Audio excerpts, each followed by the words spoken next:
예, 방금 소개받은 음성필입니다. 지금 한 10년 전쯤인가요? 그때 기억나는 게 그 당시 자유선진당에서 국회의원 정수 축소하자고 하는 그 토론회가 있었습니다. 그때는 30%를 감축하자 그랬습니다. 그때 제가 토론했던 기억이 나는데 다시 또 이런 축소 논의가 이루어지니까 이번에는 우리 조영태 의원님 열심히 노력하고 계시는데 좋은 성과가 있기를 바랍니다.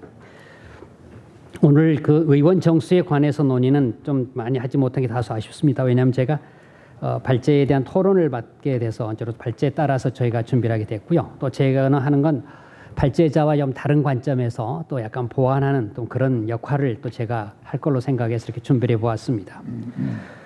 지금 여기 아시다시피 선거제도 관련된 논의가 계속 나오고 있습니다. 다른 여러 정당에서 나오고 자유한국당 나옵니다만은 적어도 자유한국당이 지금 당론으로 내세웠던 이런 주장이 더 어떤 의미에서 협상으로서 힘을 키우려면 기존 안에 대한 문제점에 대한 정확한 지적이 있어야 되겠고 또 나름대로의 지금 이 비례대표제 폐지와 또 의원 정수 감축안에 대해서 나름의 논거와 실행 가능성이 더 명확하게 제시될 것 같습니다. 준연동형 비례대표제 앞에서 설명하셨으니까 길게 하진 않겠습니다. 간단하게 말씀드리도록 하죠. 나머지는 자료를 보시면 될 것 같고요.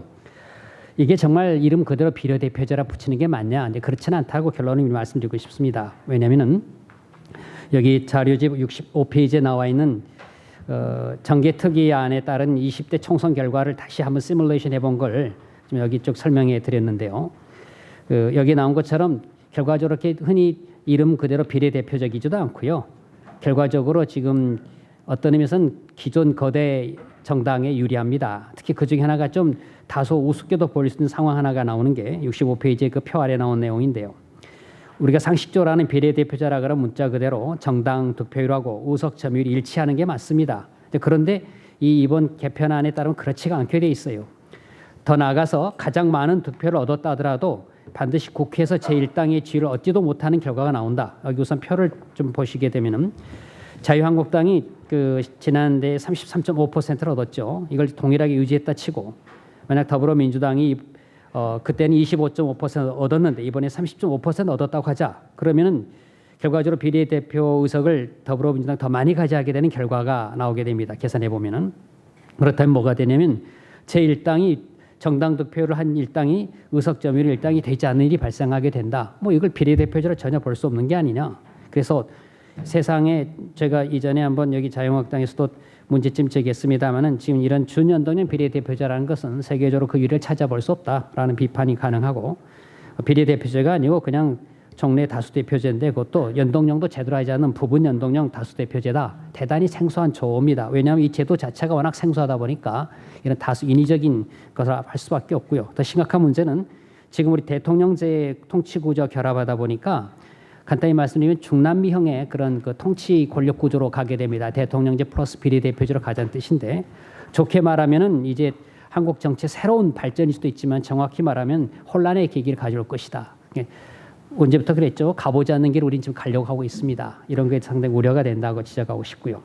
그다음에 권역별 석패율제에 대해서는 더 간단하게 말씀드리면 이건 말로는 이제 비례대표 의원으로 뽑겠다는 거죠. 그러니까 지역구에 떨어진 분들을. 근데 사실 그분들을 비례대표자라고 의원으로 볼 수가 없어요. 왜냐하면 그들은 사실상 그 지역구 내에서의 그 어느 정도의 득표를 가진 사람이 당선되기 때문에 결국 그는 지역구 봉사자에 불과합니다. 그럼에도 불구하고 그를 비례대표자로 부른다? 이건 상당히 언어적인 혼란을 의도하는 것이고 이건 제도적인 정당성 대단히 취약하다. 아마 이런 현역 의원들을 위한 우회로 내지 퇴로로서는 계획했을지 모르지만 그 지속할 명분은 없는 것이다. 이런 비판이 가능합니다. 그렇다면 정면으로 다룰 문제가 비례대표제를 계속 유지할 것인가 67페이지에 합니다. 비례대표제 폐지를 통해서 국회의원을 수로 줄이자라고 하는 질문을 하고 있는데요. 여기서 도대체 질문하고 싶은 몇 가지가 있어요. 하나가 이 안의 핵심이 뭐냐 이거죠. 비례대표제를 폐지하자는 거냐 아니면 그를 통해서 결국 의원 정수 줄이자는 거냐. 그럼 상대적으로 지역은보다는 지역 의석수가 또 늘어나는 경우가 나옵니다. 그럼 이 중에 가장 강조점을 두고 있는 게 뭐냐 이거죠. 비례대표제 폐지냐 아니면 의원 정수 줄이는 게 더 중요한 거냐 아니면 상대적으로 지역구수 늘리는 거냐 이건 결과적으로 관련된 문제인데요. 적어도 우선 비례대표제 논의가 있으니까 이든 세 가지가 지금 논의가 되고 있는 입장이 있습니다. 하나는 폐지론이죠. 오늘 지금 주장하고 있는 그건데 현재까지 운영 실태를 보면 너무 부정적이다. 이건 없어야 될 제도다. 사실 대한민국의 비례대표제 이름으로 등장한 제도는 이제 60년대 이후로부터 정당 정치의 기형적인 걸 모든 종합해놓은 제도입니다. 다른 나라의 독일식 제도를 많이 우리가 가져왔지만, 앞에 우리 토론도 얘기했지만 귤이 행사되는 정도가 아니라 상당히 좀 심각한, 그래서 결과적으로 대단히 병리적으로 운영되고 있으니까 차지 없애버려라는 주장. 아니다. 점진록 개선론입니다. 현재 제도가 헌법에 있으니까 나름대로 현재와 같은 병립형 제도를 유지하되 그래도 헌법에서 요구하는 기능에 충실하게끔 다시 재구성하자는 그런 점진적 개선론이 있고요. 그다음 68페이지 나온 것처럼 급진론 개선론이 있습니다. 급진적으로 아예 바꿔버리자는 거죠. 지금의 대표원칙을 근본적으로 바꿔서 이른바 연동형, 혼합형 비례대표제를 바꾸자라는 주장이죠. 자, 저는 어떤 입장인가? 여기서 제일 중에 방향을 제대로 잡아야 될 거라고 생각하는데요. 우선 그 급진적 개선론에 대해서는 저는 약간 부정적인 입장이라 미리 말씀드리고, 그렇다면 폐지할 것인가 점진적 개선인가에 대해서는 고민을 해야 될 텐데요. 폐지론 하자 그러면은 좋습니다. 이에 대해서는 우리 심정적으로 다 동의합니다. 아까 말씀하셨던 부정적인 우리 경험은 워낙 많이 쌓여 있으니까요. 뭐 없애버리자면 어떻게 될까? 헌법 해석론 따져볼 때 고민이 생깁니다. 헌법 41조 그 3항에 선거구제, 비례대표제, 기타 사항을 국회에서 법률을 정한다고 했어요. 그럼 여기서 이 비례대표제라는 게 명시되어 있으니까 이건 그냥 단시 예시에 불과하다 없애자라고 하지만 이 헌법의 체계적인 해석 69페이지 상세한 걸 생략합니다. 체계적인 해석으로 따져볼 때는 이건 헌법적 명령으로 볼 수 있는 것이 더 크다라는 이 주장이 있고요.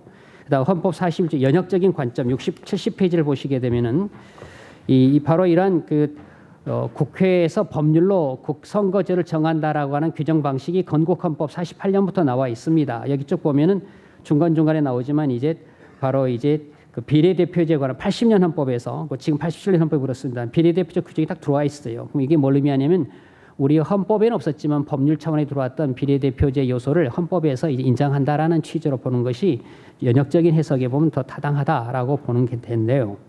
또 하나가 71페이지 평등선거 원칙에 따르게 되면 다수대표제의 문제점을 보완하는 의미에서 비례대표 요소가 필요하다라는 내용이다. 그러니까 지금 여기 나온 이것을 극복을 해야만 이 폐지론이 헌법적 해석론의 문제가 해결될 겁니다만 이 점에 대해서 명확하게 이걸 무너뜨리는 입법적 뭔가 근거를 내세우지 않는다면 계속 폐지론에 대해서는 이 한계를 부딪힐 거다. 즉 폐지에 대한 심정적인 동의는 누구나 하겠지만 헌법 해석상의 논란이 될 수 있다는 걸 분명히 기억하실 필요가 있겠다. 그래서 저는 이렇게 생각하고 싶습니다. 이제 시간이 없으니까 지금까지의 그런 비례대표제 방식을 운영한다면 차라리 없애라라는 폐지론은 설득력이 있어 보입니다. 왜냐하면 헌법에서 비례대표제를 두는 것은 헌법에서 요구하는 평등선거, 직접선거 그런와 그다음에 국민주권 원리에 맞는 그런 비례대표제를 하라고 해서 하라는 거지. 그런 헌법적 기능을 무시한 가운데 비례대표제 이건 허용 안 된다. 이건 차라리 폐지해라라는 게 더 맞다. 그렇다면 또 다른 견해가 만약 그렇지 않고 이걸 좀 바꿔보겠다 그러면은 이 비례대표를 제대로 해라. 그게 바로 후보자 공천입니다. 그래서 우리나라 비례대표제를 유지할 거냐 말 거냐는 그것은 가장 핵심이 공천 제도를 제대로 할 거냐 못 할 거냐. 못 할 바에 하지 마라. 하려면 제대로 해라. 이게 가장 답인데요. 72, 3페이지 그런 상식적인 설명입니다. 근데 이게 지금 간과돼서 문제인데 여기 조금 몇 가지 설계를 했습니다. 74페이지 하나만 더 언급하고 마무리하지요.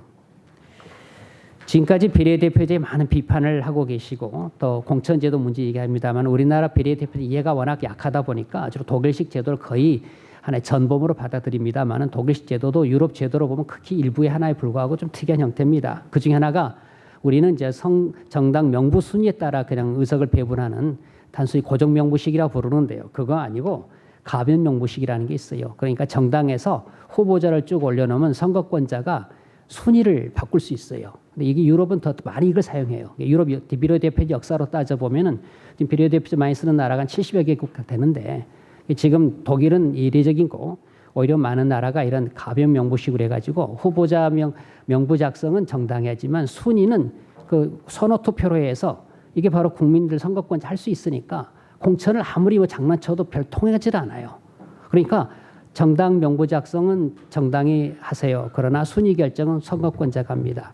이 제도를 도입해 나가는 것이 우리나라의 좀 질적인 도약이 되지 않을까. 차라리 이것을 좀 주장하면서 결론을 내리시면 어떨까. 그러니까 결론은 지금까지 할 바에야 폐지해라. 제대로 하려면 기능적으로 헌법적 규정에 맞게 해라. 그렇다면 몇 가지 제도적 보완 장치를 갖는 게 낫지 않을까. 그래서 마무리하고 싶은 건 선거의 구성은 국민의 의사를 따라야 한다. 아까 우리 황교안 대표께서 말씀하셨는데 맞아요. 국민의 의사에 따른 선거 제도를 해야 한다. 그리고 국민들이 국회의원 숫자 늘리는 거 당연히 원치 않죠. 줄이는 거 영 줄여라 그러지만 그것도 별 관심 없다고 저는 봐요. 그것보다 좀 제대로 하는 국회의원을 좀 뽑자.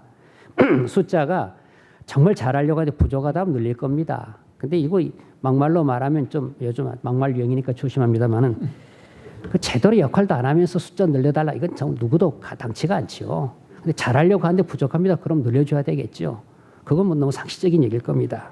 그런 점에서 오히려 국민이 가장 선거제에 불만 갖는 건 공천 과정에서의 그 비민주성과 비합리성이니까 이걸 좀 바꿔가도록 이니셔티브를 지는 것이 오히려 더 낫지 않을까 이렇게 한번 제안을 삼아 드립니다. 마치겠습니다.